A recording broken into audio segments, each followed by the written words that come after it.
Hello বন্ধুরা, আমরা এখন ইউনাইটেড কিংডমের স্কটল্যান্ডে। তোমরাও তো রয়েছে আমাদের সাথেই। আমি দেবাঞ্জন, আমার স্টোরি ইন স্টিল চ্যানেলে তোমাদের নিয়ে যাত্রা শুরু করছি এ ট্রিপ টু ইউনাইটেড কিংডমের 6ষ্ঠ পর্বের ভ্রমণের। বন্ধুরা, দারুণ একটা ভ্রমণ সূচি নিয়ে আমরা চলেছি এই পর্বের ভ্রমণে। প্রথমেই যাব কেলপিসে। সেখান থেকে পৃথিবী বিখ্যাত লক লমন্ডে। স্কটল্যান্ডে প্রবেশের পর থেকেই দেখেছি এখানে লেকগুলিকে বলা হয় লক, বানানটাও অদ্ভুত, LOCH। লক লমন্ড যুক্তরাজ্যের অন্যতম বৃহৎ লেক। লক লমন্ড থেকে লক এচারি দেখে নেব স্টার্লিং দুর্গ। ব্যাস, হাইল্যান্ডের প্রথম পর্ব শেষ করে ফিরে যাব আমাদের রাত্রিকালীন আশ্রয় ব্রিটানিয়া হোটেলে। পরের দিন ভোরবেলা বেরিয়ে পড়ব কুনালের সাথে, কুনালের গাড়িতে ইনভারনেসের উদ্দেশ্যে।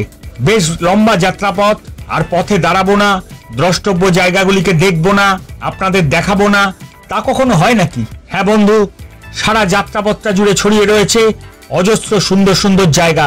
যাত্রার শুরুতেই পার হলাম ফোর্থ ব্রিজ, তারপর পেটলোচেরি। দারুণ একটি ড্যাম আছে এখানে। পথে বলল ক্যানভাসে আঁকা ছবির মতো ব্লেয়ার আথল বা ডালহুইনি ডিস্টিলারি, স্কচ হুইস্কির স্বর্গরাজ্য। পথে বলল ছবির মতো ছোট্ট গ্রাম অ্যাভিমোর। অবশেষে ইনভারনেস শহরে। আমার চ্যানেলে যারা নতুন বা এখনো যারা আমাদের পরিবারের সদস্য হননি, তারা অবশ্যই চ্যানেলটিকে সাবস্ক্রাইব করে বেল আইকনটিতে ক্লিক করে অল সিলেক্ট করে দিন, যাতে আমাদের সব ব্লগ সবার আগে আপনাদের কাছে পৌঁছে যায়।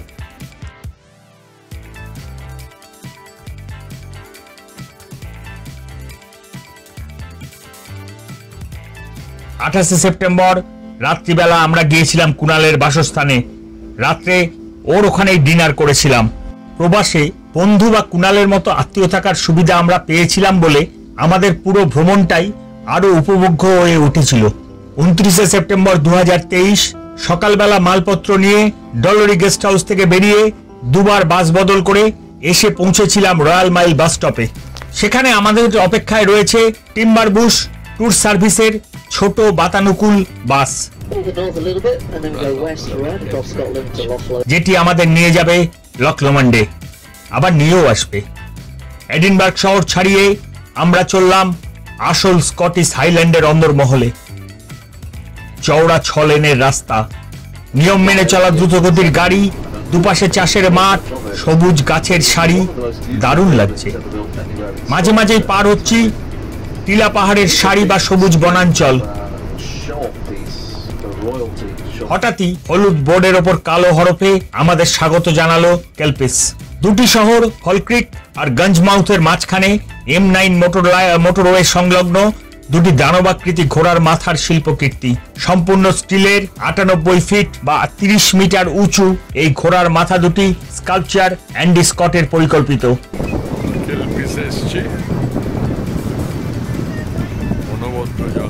সারা পৃথিবীতে সারা ফেলে দেওয়া এই ঘোড়ার মাথা দুটিকেই একত্রে বলে কেলপিস, আর সম্পূর্ণ পার্কটির নাম দি হেলিক্স। দূর থেকেই চোখে পড়ে আকাশের দিকে মাথা তুলে থাকা ওই জোড়া ঘোড়ার মাথা, দি কেলপিস। সামনে একটা ছোট্ট জলাশয়, পাশে দিগন্ত বিস্তৃত সবুজ ঘাসের গালিচার মাঝখানে বাঁধানো চত্বর। সেখানেই রয়েছে শিল্পকীর্তিটি। জুন 2013-তে শুরু হওয়া নির্মাণ কাজটি সম্পন্ন হয় অক্টোবর 2013-তে, আর পার্কটির উদ্বোধন হয় 27 নভেম্বর 2013-তে। সম্পূর্ণ স্টিলের কাঠামোয় তৈরি এক একটি ঘোড়ার ওজন প্রায় 300 টন। এখান থেকেই রয়ে গেছে ফোর্থ আর ক্লাইড ক্যানেল। এরা মিলিত হয়েছে ক্যারন নদীর সঙ্গে। চারপাশটা ঘুরে দেখলাম আর প্রচুর ছবি তুললাম। ঠান্ডা হাওয়া বইছে, দারুণ আবহাওয়া। ক্যানেলের উপর রয়েছে একটি কাঠ ও স্টিলের নির্মিত ব্রিজ। ব্রিজের নিচের ক্যানেলটির নামকরণ করা হয়েছে দি কুইন এলিজাবেথ II ক্যানেল। অসাধারণ প্রাকৃতিক শোভা চারপাশে।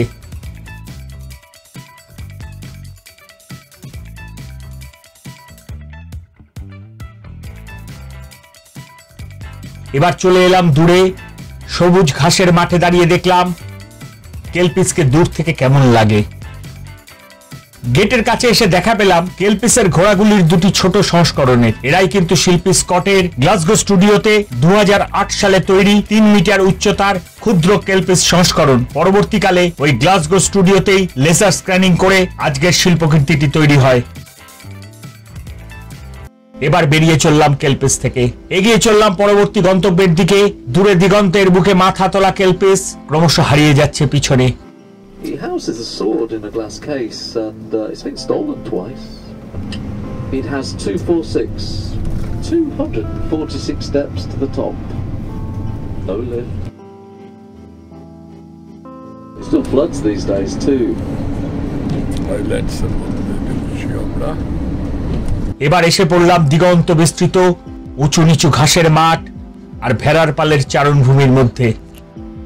আমাদের গাইড কাম চালক জানালো পাশের দিগন্ত বিস্তৃত সবুজ তৃণভূমি আসলে মসের চাদরে আবৃত। রকমারি বর্ণ ও প্রজাতির মসের উপস্থিতি রয়েছে এখানে। মাঝে মাঝে ছোট ছোট গ্রাম পেরিয়ে যাচ্ছি আমরা। এরই মাঝে গাড়ি আর জনবসতির চিহ্ন দেখে বোঝা গেল আমরা এখন লক লমন্ডের কাছাকাছি। বৃষ্টি ভেজা রাস্তায় চলতে চলতে চালক মজা করে বললেন, এখানে স্কটল্যান্ডের বৃষ্টিতে জল নয়, পৃথিবীর সর্বোত্তম স্কচ হুইস্কি ঝরে পড়ে আকাশ থেকে।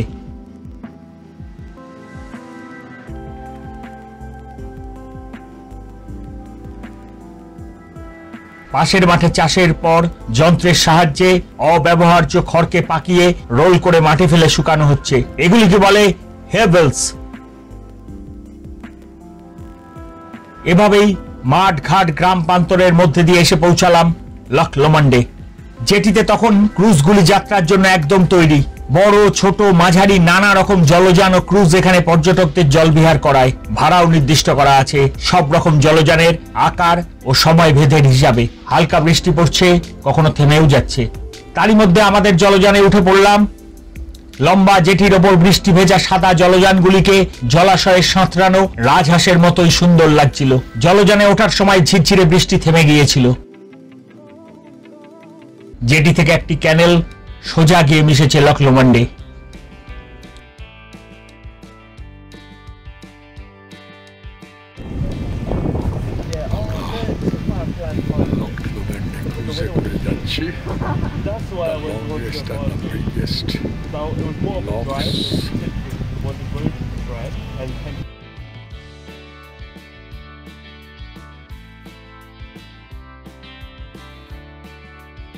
জেটি ছাড়াবার কয়েক মিনিটের মধ্যেই ঝমঝম করে বৃষ্টি শুরু হয়ে গেল। বাইরে থেকে ছবি তোলা শুরু করলেও বৃষ্টির বেগ বাড়াতে আমরা ছাউনির তলায় এসে আশ্রয় নিলাম। সেখান থেকেই চলল ছবি তোলা।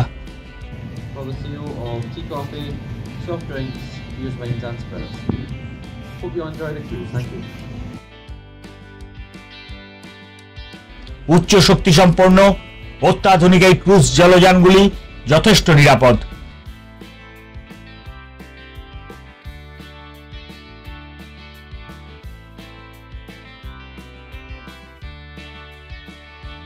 যাত্রী স্বাচ্ছন্দ্যেরও সুন্দর ব্যবস্থা রয়েছে প্রত্যেকটি জলযানে। ক্রুজ এগিয়ে চলার পথে চোখে পড়ল দুপাশে নোঙর করা অজস্র ছোট ছোট মোটর চালিত বোটের।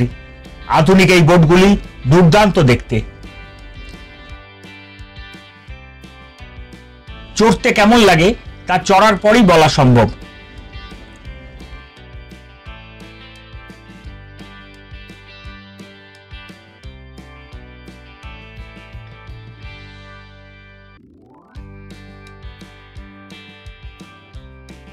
ক্যানেল প্রায় ফুরিয়ে এলো।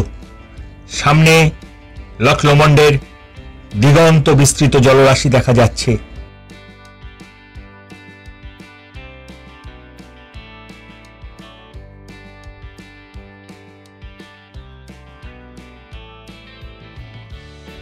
হঠাৎই বৃষ্টি খুব বেড়ে গেল। সামনেটা ধোঁয়ারঙা বৃষ্টির পর্দার আড়ালে। আমরা ক্রমশ এগিয়ে যাচ্ছি লক লমন্ডের দিকে। এটা একটা মিষ্টি জলের হ্রদ। সাধারণভাবে লক লমন্ড 36.4 কিলোমিটার বা 22.6 মাইল লম্বা ও জায়গা বিশেষে 1 থেকে 8 কিলোমিটার চওড়া। গ্লাসগো শহরের উত্তর পশ্চিমের এই হ্রদটির দক্ষিণ উপকূল প্রায় 23 কিলোমিটার বা 14 মাইল বিস্তৃত। জানলে আশ্চর্য হবেন, এই হ্রদটির সর্বোচ্চ গভীরতা উত্তর উপকূলের দিকে 620 ফুট বা 190 মিটার, আর দক্ষিণ প্রান্তে গড়ে 98 ফুট বা 30 মিটার, অর্থাৎ উত্তর দিকটি অনেকটাই বেশি গভীর।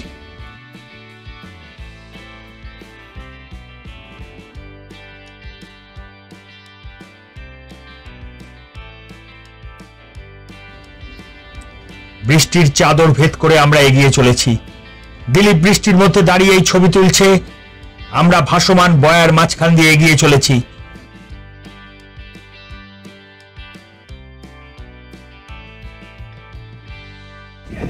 23 miles long, 5 miles wide, and at the northern end, 636 feet deep, making it the third deepest in Scotland.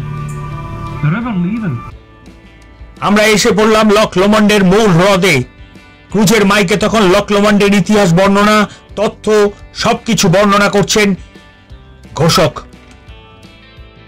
আমাদের দৃষ্টি তখন লক লমন্ডের বিস্ময়কর রূপের দিকে। লক লমন্ডের নামকরণ হয়েছে হ্রদের পূর্ব প্রান্তের 974 মিটার বা 3196 ফুট উঁচু বেল লমন্ড পাহাড়ের নাম থেকে। পুরো হ্রদটি পাহাড় বেষ্টিত। আমরা প্রবেশ করেছি লক লমন্ড হ্রদে। চারপাশের পাহাড়ের মাথা আর উপত্যকা জুড়ে লক লমন্ডের জলরাশি, কি রূপ দেখে আমরা বিস্ময়াহত। কাছের পাহাড়গুলি সবুজ আর দূরেরগুলি মেঘাচ্ছন্ন দিনের আলোর স্বল্পতায় ধোঁয়ার রঙে রাঙানো।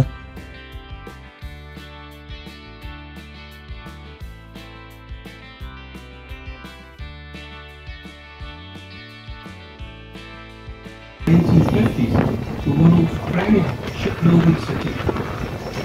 She represents and provides a valuable mail and transportation service to the local communities. As with many steam-powered vehicles, mounting maintenance and running costs saw the ship. দূরে দূরে চোখে পড়ে লক লমন্ডের পাড়ে নোঙর করা নৌকার সারি, মধ্যযুগীয় প্রাসাদ, বাড়িঘর।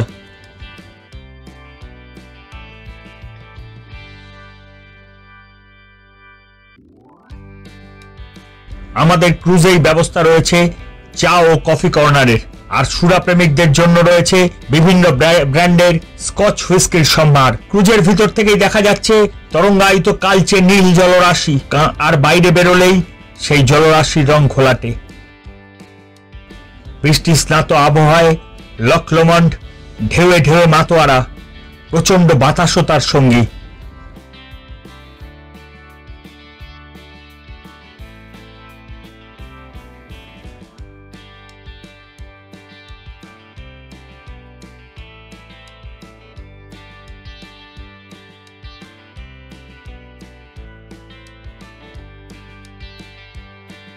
আমাদের ক্রুজ চলেছে সেই ঢেউ ভেঙে, একবার উঠছে, তারপরেই নামছে, আবার উঠে পড়ছে ঢেউয়ের মাথায়।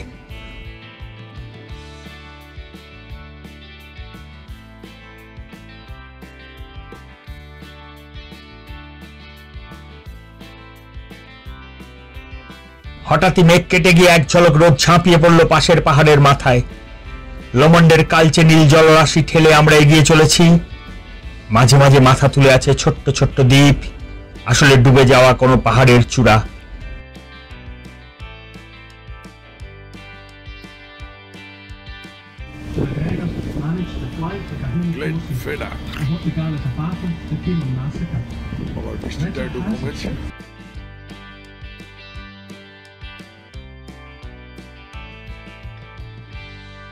গরম কফি খেতে খেতে উপভোগ করছি লক লমন্ডের সৌন্দর্য।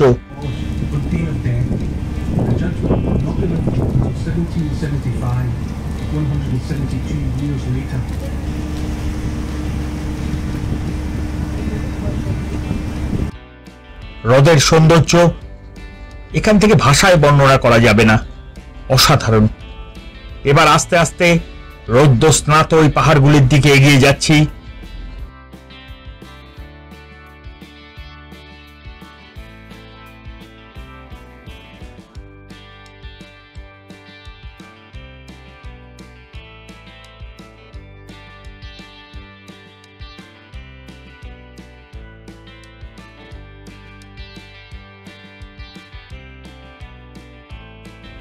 এরপর ফেরার পালা।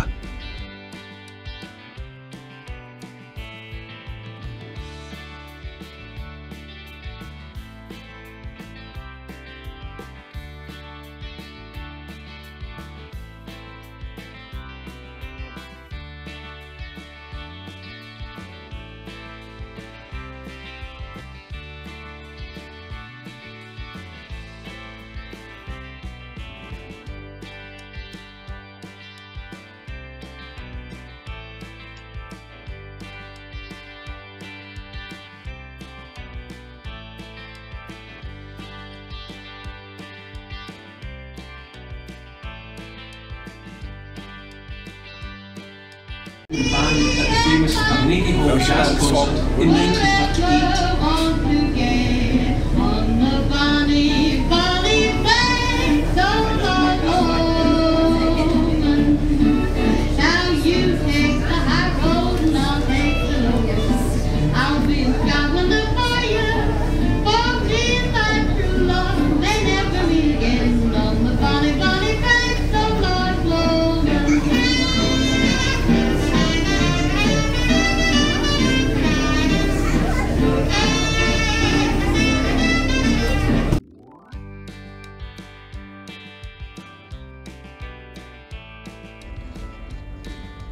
এবারে আমরা ফিরে চললাম জেটির দিকে।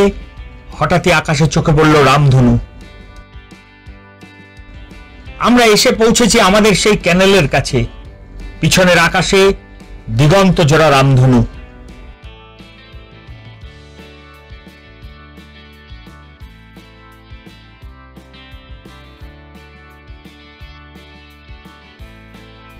প্রবেশ করলাম সেই ক্যানেল বা খালটিতে, যা আমাদের জেটিতে পৌঁছে দেবে কিছুক্ষণের মধ্যেই।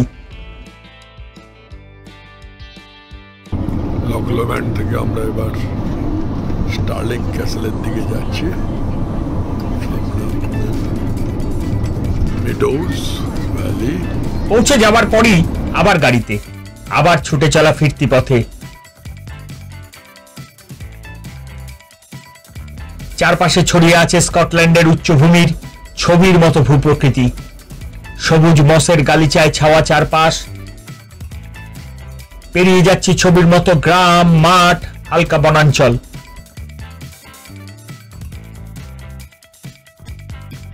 এসে পৌঁছালাম লক একড়েতে। প্রথমেই স্থানীয় একটি রেস্টুরেন্টে রুটি ও স্যুপ দিয়ে লাঞ্চ সেরে নিলাম। তারপর এগিয়ে এলাম এই ছোট্ট হ্রদটির দিকে।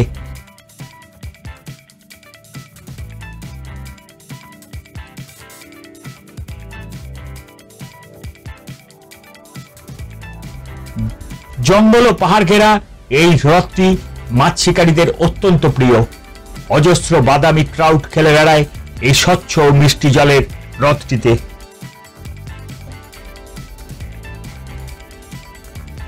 সামান্য সময় এখানে ব্যয় করে এগোলাম সামনের দিকে। পেরিয়ে যাচ্ছি সবুজ প্রান্তর, স্কটল্যান্ডের উচ্চভূমির একের পর এক ছবির মতো গ্রাম।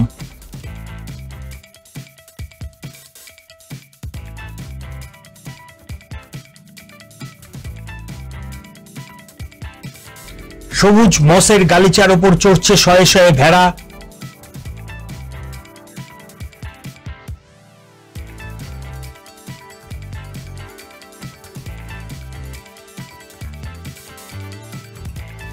সাথে চোখে পড়ল বিশালাকায় কতগুলি গরুও।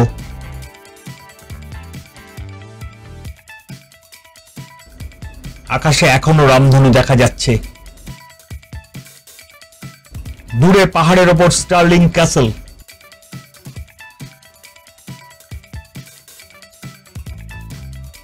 হঠাৎই ঢুকে পড়লাম ট্রোসাচ ন্যাশনাল পার্কে। বনের মধ্যে দিয়ে রাস্তা চলে গেছে শতাব্দী প্রাচীন স্টার্লিং দুর্গের দিকে।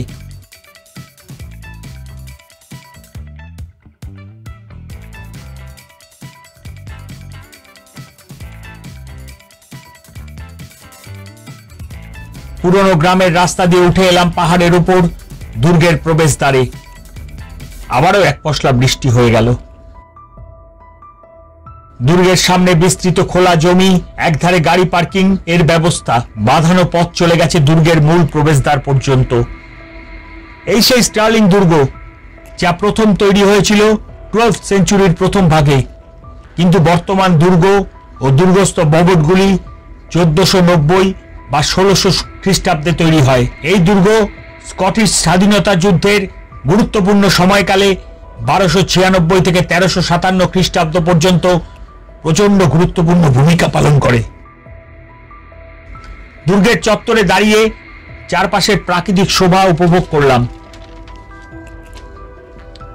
দুর্গের প্রধান প্রবেশদ্বার দিয়ে প্রবেশ করে চারপাশটা অল্প সময় ঘুরে দেখলাম। সেই এডিনবার্গ ক্যাসেলের মতোই গঠনশৈলী, পাথরে গাঁথা দুর্গের বুকে কত শতাব্দীর যুদ্ধ, বিদ্রোহ, হত্যা আর ধ্বংসের ইতিহাস। দুর্গ থেকে চারপাশের আবার নিচের গ্রাম থেকে দুর্গের শোভা অবর্ণনীয়। ফিরে এলাম এডিনবার্গে। কুনালের বাড়িতে কুনালের রান্না করা খাবার খেয়ে ডিনার সেরে ফিরে এলাম আমাদের আজকের রাত্রিকালীন ঠিকানা ব্রিটানিয়াতে। ভোরবেলাতেই কুনাল গাড়ি নিয়ে এসে গেল আমাদের হোটেলে। একসাথে ব্রেকফাস্ট করে দ্রুত তৈরি হলাম বেরোনোর জন্য। বেরিয়ে এলাম ব্রিটানিয়া হোটেলের বাইরে। সামনে বেশ বড় পার্কিং এরিয়া। এবারে পথ চলার শুরু। আমাদের আজকের সফরে কুনাল আমাদের সফর সঙ্গী, ওই আমাদের নিয়ে চলেছে ওর গাড়িতেই ইনভারনেসে। আমরা আজকে কুনালের গাড়িতে করে ইনভারনেস যাচ্ছি। ইনভারনেসের রাস্তায় আজকে নাইট স্টে ইনভারনেসে করব।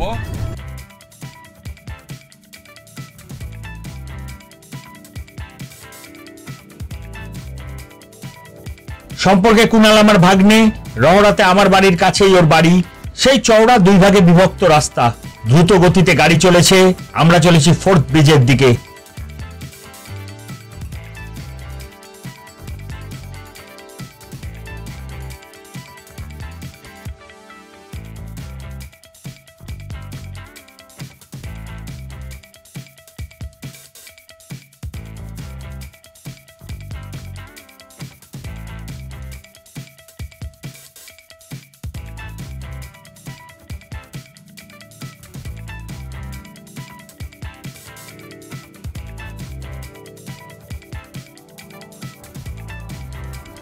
আমরা এখন 4th সেতুর ওপর, কিন্তু এটা সেই ঐতিহাসিক 4th ব্রিজ নয়। সেই ব্রিজটা আমাদের ডান দিকে পড়লো, যদিও তার ছবি নেওয়া গেল না। ওই ব্রিজ দিয়ে এডিনবার্গ অ্যাবারডিন রেল চলাচল করে, আর আমরা পেরিয়ে এলাম মোটর রোডের সেতুটি।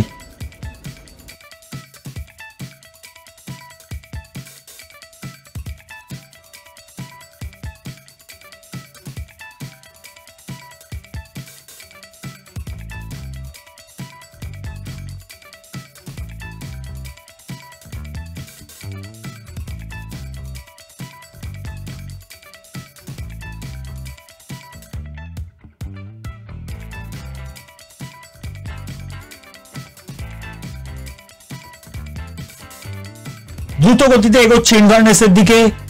পাশে সেই গতকালের মতোই দৃশ্যাবলী। স্কটল্যান্ডের উচ্চভূমির ল্যান্ডস্কেপের মধ্যে দিয়ে আমরা উড়ে চলেছি, মানে দ্রুত গতিতে ছুটে চলেছি।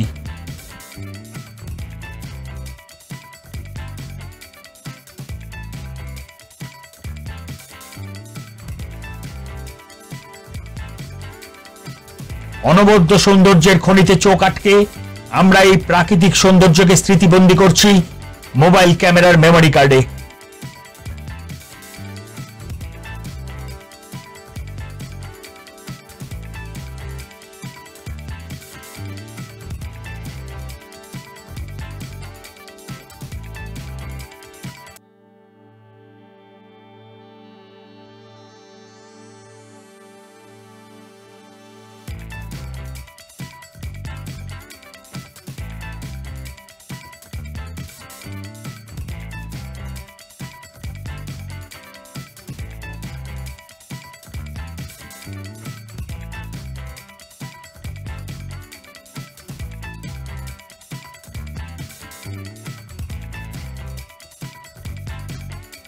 আমরা এসে পৌঁছালাম পিটলক্রিতে। ছোট্ট শহর কিন্তু বিখ্যাত। ট্যামেল নদীর তীরে এই শহরে একসময় দীর্ঘদিন থেকেছেন প্রখ্যাত লেখক রবার্ট লুইস স্টিভেনসন। তবে নির্জনতায় আক্রান্ত এই শহরটির উপকণ্ঠে যখন 1947 সালে ট্যামেল হাইড্রো ইলেকট্রিক পাওয়ার স্কিমের অধীনে বাঁধ দেওয়া হলো এবং তার আগে 1863 সালে রেল স্টেশনের মাধ্যমে রেল যোগাযোগ স্থাপিত হলো, তারপর থেকে ধীরে ধীরে জনবসতি গড়ে উঠতে শুরু করেছিল। তবে এখনো এই শহরটি শান্ত, কোলাহল মুক্ত এবং সুন্দর। আমরা গাড়ি থেকে নেমে পায়ে পায়ে এগিয়ে চললাম ড্যামটি দেখতে। পাহাড়ের গায়ে শহর থেকে একটু ওপরে পিটলক্রি ড্যাম। ট্যামেল নদীর ওপরে এই বাঁধের চারপাশের প্রাকৃতিক সৌন্দর্য অসাধারণ। বেশ কয়েকটি বেড়ার মাধ্যমে নদীর জলে ভেসে আসা অবাঞ্ছিত বস্তুসমূহ যেমন গাছ, ডাল বা অন্য জিনিস আটকে দেওয়া হয়েছে ড্যামের বেশ কয়েক মিটার আগে। এটা দেখে বেশ ভালো লাগলো।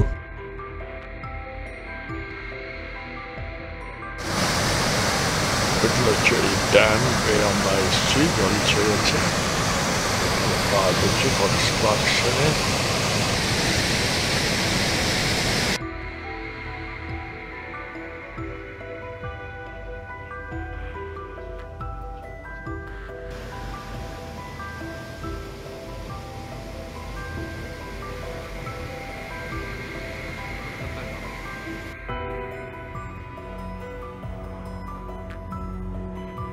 এবার ড্যামের ওপর ওঠার পালা। উপর থেকে চারপাশে সবুজ ঘেরা নদীর দৃশ্য অসাধারণ। ড্যামটিও বেশ বড় আর শক্তপোক্ত।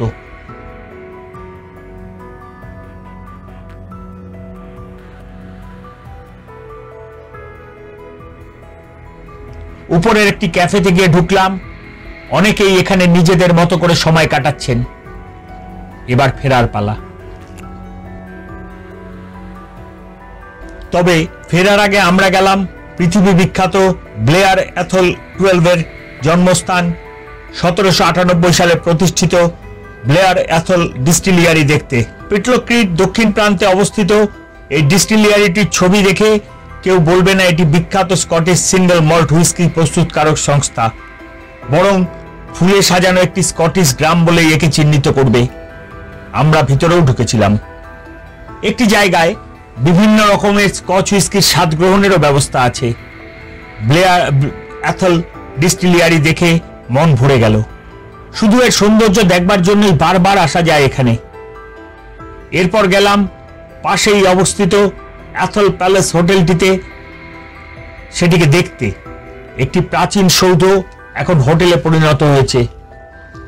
অ্যাথল প্যালেস হোটেলটি কিন্তু দুর্দান্ত।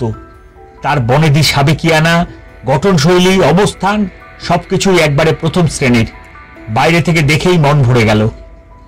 হোটেল চত্বর থেকে চারপাশের প্রাকৃতিক শোভাও অসাধারণ।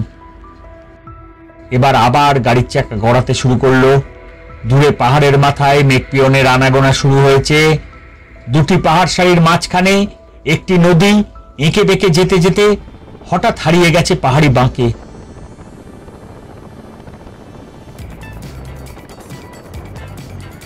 প্রচন্ড হাওয়া বইছে বাইরে। কাঁচ খুললেই হাওয়ার গর্জন শোনা যাচ্ছে। মেঘেরা ক্রমশ ঝাঁপিয়ে নেমে আসছে নিচের দিকে।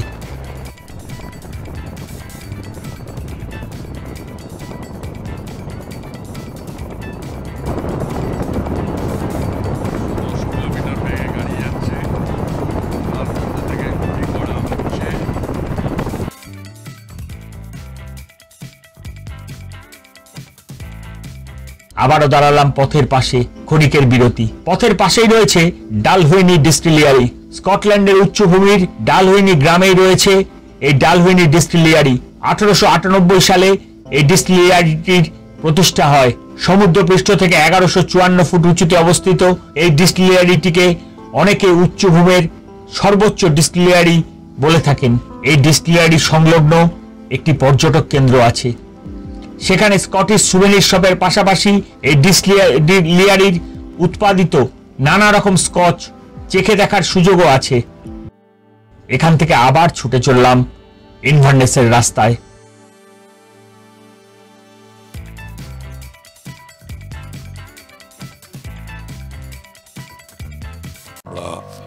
মোড়ে এসছি। এখানে একটা লক্স আছে, জঙ্গলের মধ্যে দিয়ে আমরা যাব। এসে পৌঁছলাম অ্যাভি মোড়ে। শীতকালে স্কি করার স্বর্গ এই অ্যাভিমোর। ক্যান গোমেজ ন্যাশনাল পার্কের মধ্যে এই ছোট্ট শহর, সন্নিহিত ছোট্ট জঙ্গলটির নাম রথিমুরকাস ফরেস্ট, যে শহরের মধ্যে এখনো গ্রামের ছাপ স্পষ্ট। রথিমুরকাস জঙ্গলের মধ্যে দিয়ে এগিয়ে চললাম। ঘন জঙ্গলের মধ্যে দিয়ে পথ গিয়েছে লক অ্যানাইলিনে। আমরা অ্যাভিমোরে লক এলিয়ান এসছি। ফরেস্টের মধ্যে একটা লক, দারুণ সুন্দর জায়গা। বন ও পাহাড় ঘেরা এই লক অ্যানাইলিনের মাঝখানের একটি দ্বীপে রয়েছে প্রাচীন দুর্গের ধ্বংসাবশেষ। ছোট্ট এই মিষ্টি জলের হ্রদটির প্রাকৃতিক শোভা অসাধারণ। লক অ্যানাইলিন দুর্গটি 14শ শতাব্দীর তৈরি। এখন দূরে দ্বীপটি দেখা গেলেও দুর্গের ভগ্নাবশেষ গাছপালায় ঢেকে গেছে। যাই হোক, ছোট্ট এই হ্রদটির সৌন্দর্য আমাদের মন ভরিয়ে দিয়েছে।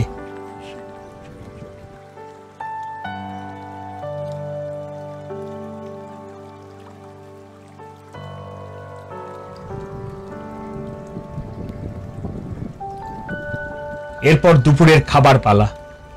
এলাম রথিমুরকাস সেন্টারে। এসে পৌঁছালাম দ্বীপ বার্নে। রথিমুরকাস অঞ্চলের উৎপাদিত মাছ, মাংস, সবজি ও পানীয় সম্ভারে সজ্জিত এই ছোট্ট জায়গাটি। রাস্তার এক পারে রয়েছে ডিস্টিলারি শপ, আর অন্যদিকে রেস্টুরেন্ট ও ফার্ম শপ। ক্যাপুচিনো কফি ও কেক দিয়ে লাঞ্চ পর্ব শেষ করলাম। এখানকার সব খাবারই স্থানীয় উৎপাদকদের দ্বারা তৈরি।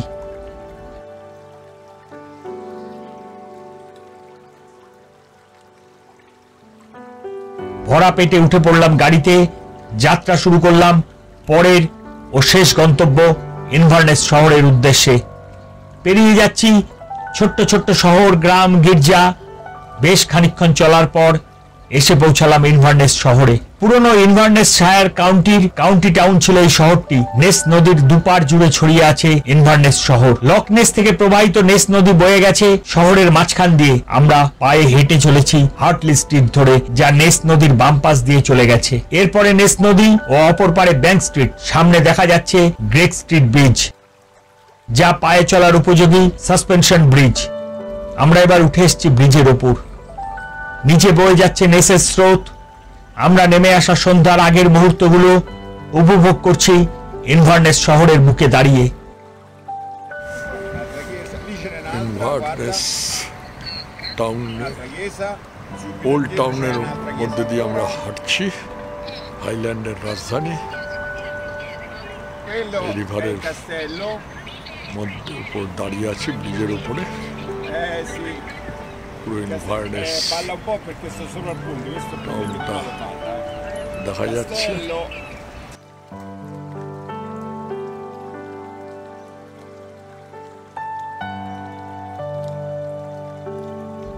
দূরে নেসের উপরে আরো একটা সেতু চোখে পড়ছে। সেগুলো দিয়ে অবশ্যই গাড়ি চলাচল করছে। পিছনে চোখে পড়ছে হার্টলি স্ট্রিট, যা দিয়ে একটু আগেই হেঁটে এলাম। সামনে ব্যাংক স্ট্রিট। পুরনো ইনভারনেস শহরটি এই অঞ্চল জুড়েই ছড়িয়ে আছে। ব্রিজের ওপর থেকে ইনভারনেসের সৌন্দর্য অবর্ণনীয়। বিকাল আর সন্ধ্যেবেলার সন্ধিক্ষণে দাঁড়িয়ে সেই সৌন্দর্য যেন আরো মায়াবী। ব্রিজের ওপর দিয়ে হাঁটলে বৃষ্টি বেশ দোলে ও শব্দ হয়।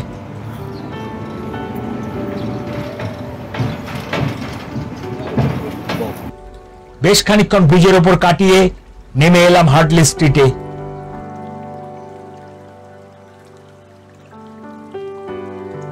আমরা এসে পৌঁছেছি একটি অত্যন্ত পুরনো চার্চের সামনে।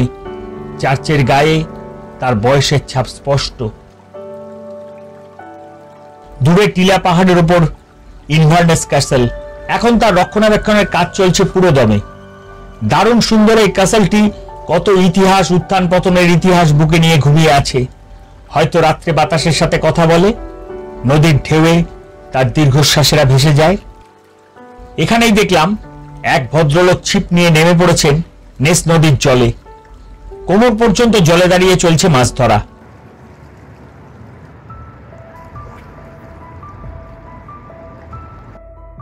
নদীর পাড় দিয়ে নানা রকম গাছের মধ্যে দিয়ে হাঁটতে বেশ লাগছিল। এখানেই চোখে পড়ল একটি কমিউনিটি হাসপাতাল। নদীর পাড়ে বসে দেখলাম এখন নেসের জল বেশ বেড়ে গেছে জোয়ারের কারণে। সামনে আরেকটি ছোট্ট ফুটব্রিজ। নেস নদী নেমে আসা সন্ধ্যেবেলা, নদীর পাড়ে ছোট্ট সুন্দর পার্ক, দারুণ এক ভালো লাগাকে সঙ্গী করে আমি, দিলীপ আর কুণাল বেশ অনেকক্ষণ কাটিয়ে দিলাম।